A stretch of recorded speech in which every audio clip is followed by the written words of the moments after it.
দীর্ঘ প্রায় 55 বছর পর বঙ্গোপসাগরে কিন্তু আবার চীনের সহযোগিতায় পাকিস্তান প্রবেশ করলো। কীরকম? সেটা হলো, এই চীনের সহযোগিতায় পাকিস্তান কিন্তু হাঙ্গর শ্রেণীর জাহাজ যেটা হয় সেটা কিন্তু বঙ্গোপসাগরে মোতায়েন করলো পাকিস্তান। এবার প্রশ্ন হতে পারে যে বঙ্গোপসাগরে তো ভারতের উপস্থিতিই ছিল এবং সেখানে নতুন করে পাকিস্তান কেন প্রবেশ করতে চায়? এর পিছনে কিন্তু ঐতিহাসিক কারণ আছে। কীরকম? 1971-এ যখন পূর্ব পাকিস্তান এবং পশ্চিম পাকিস্তান ভাগ হয়ে বাংলাদেশ নামে একটি নতুন দেশের জন্ম হয়, ঠিক তখন কিন্তু সেই সময় সেই যুদ্ধে এই হাঙ্গর শ্রেণীর যুদ্ধজাহাজ মোতায়েন করেছিল পাকিস্তান বঙ্গোপসাগরে। তারপর থেকে কিন্তু তাদের বঙ্গোপসাগরে উপস্থিতি খুব একটা বেশি দেখা যায়নি। বলা যেতেই পারে তাদের উপস্থিতি ছিল আরব সাগরের মধ্যেই সীমাবদ্ধ।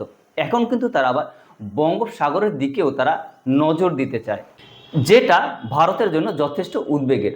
কেন? তার কারণ হলো, এই বঙ্গোপসাগরে আসলে পাকিস্তান এই হাঙ্গর শ্রেণীর সাবমেরিন মোতায়েন করে কিন্তু সেখানে তারা গুপ্তচর বৃত্তি এবং বঙ্গোপসাগরে তাদের উপস্থিতিটা জানান দিতে পারে এবং সহজেই কিন্তু সেখানে তারা আক্রমণাত্মক ভূমিকাও নিতে পারে।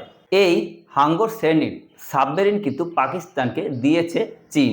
এবার প্রশ্ন হতে পারে, বঙ্গোপসাগরে তো ভারতের উপস্থিতি আছে, তাহলে সেখানে পাকিস্তান কিভাবে প্রবেশ করে? এর উত্তর হলো, কোনো একটা দেশের স্থলসীমা থেকে যে জলসীমা থাকে তার মাত্র 200 নটিক্যাল মাইল পর্যন্তই সেই দেশের অধীনে থাকে। এটা ইন্টারন্যাশনাল আইন অনুযায়ী। এর বাইরে যে কোনো দেশ সেখানে যুদ্ধবিমান থেকে শুরু করে তারা অবাধে চলাচল করতে পারে। এটা হলো ইন্টারন্যাশনাল আইন। এবার এই আইন অনুযায়ী কিন্তু পাকিস্তান এই বঙ্গোপসাগরে তাদের চলাচল বাড়াতে চায়।